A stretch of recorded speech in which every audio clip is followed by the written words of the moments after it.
हरे कृष्णा। नमस्कार दोस्तों, आप सभी का स्वागत है हमारे चैनल सुहाना सफर पर। हर बार की तरह इस बार भी हम लेकर आए हैं आपके लिए एकादशी व्रत कथा, जिसका नाम है योगिनी एकादशी व्रत कथा, जिसके पढ़ने और सुनने से मनुष्य सब पापों से मुक्त हो जाता है। हमारे इस चैनल को लाइक एवं सब्सक्राइब करना ना भूलें तथा बेल आइकॉन दबाना भी याद रखें। तो आइए दोस्तों, चलते हैं, सुनते हैं एकादशी व्रत कथा। हरे कृष्णा। श्री गणेशाय नमः।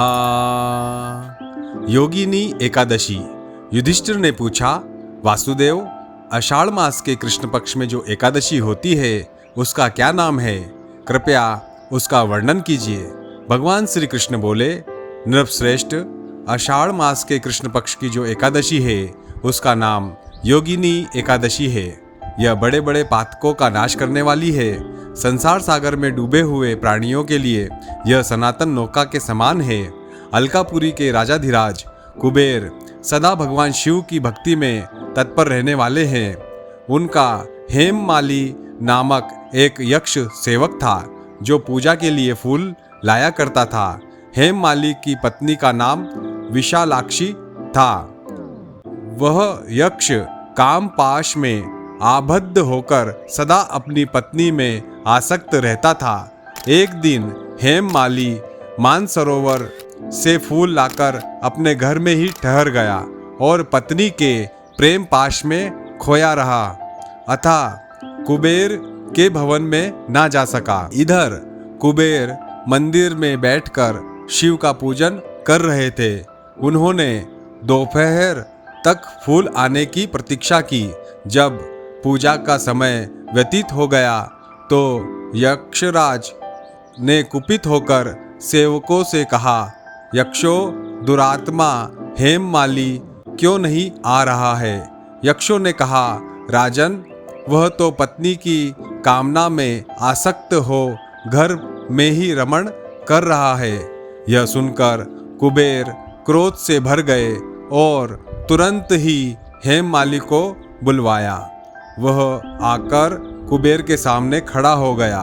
उसे देखकर कुबेर बोले, ओ पापी, अरे दुष्ट, ओ दुराचारी, तूने भगवान की अवहेलना की है, अतः कोढ़ से युक्त और अपनी उस प्रियतमा से वियुक्त हो इस स्थान से भ्रष्ट होकर अन्यत्र चला जा। कुबेर के ऐसा कहने पर वह उस स्थान से नीचे गिर गया। कोढ़ से सारा शरीर पीड़ित था, परंतु शिव पूजा के प्रभाव से उसकी स्मरण शक्ति लुप्त नहीं हुई।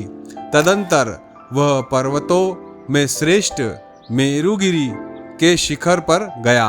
वहां पर उसे मुनिवर मार्कंडेय जी के दर्शन हुए।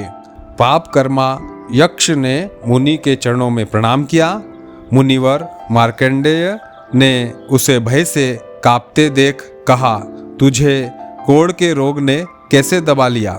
यक्ष बोला, मुने, मैं कुबेर का अनुचर हेममाली हूँ। मैं प्रतिदिन मानसरोवर से फूल लाकर शिव पूजा के समय कुबेर को दिया करता था। एक दिन पत्नी सहवास के सुख में फंस जाने के कारण मुझे समय का ज्ञान ही नहीं रहा, अतः राजाधिराज कुबेर ने कुपित होकर मुझे शाप दे दिया, जिससे मैं कोढ़ से आक्रांत होकर अपनी प्रियतमा से बिछुड़ गया। मुनिश्रेष्ठ, संतों का चित्त स्वभावतः परोपकार में लगा रहता है। यह जानकर मुझ अपराधी को कर्तव्य का उपदेश दीजिए। मार्कंडेय जी ने कहा, तुमने यहाँ सच्ची बात कही है, इसलिए मैं तुम्हें कल्याणप्रद व्रत का उपदेश करता हूँ। तुम आषाढ़ मास के कृष्ण पक्ष की योगिनी एकादशी का व्रत करो। इस व्रत के पुण्य से तुम्हारा कोढ़ निश्चय ही दूर हो जाएगा। भगवान श्री कृष्ण कहते हैं, राजन, मार्कंडेय जी के उपदेश से उसने योगिनी एकादशी का व्रत किया, जिससे उसका कोढ़ दूर हो गया। उस उत्तम व्रत का अनुष्ठान करने पर वह पूर्ण सुखी हो गया। नृपश्रेष्ठ, या योगिनी का व्रत ऐसा पुण्यदायी है कि 88,000 ब्राह्मणों को भोजन कराने से जो फल मिलता है वही फल योगिनी एकादशी का व्रत करने वाले मनुष्य को मिलता है। योगिनी महान पापों को शांत करने वाली और महान पुण्य फल देने वाली है। इस महात्म्य को पढ़ने और सुनने से मनुष्य सब पापों से मुक्त हो जाता है। बोलिए श्री कृष्ण भगवान की जय।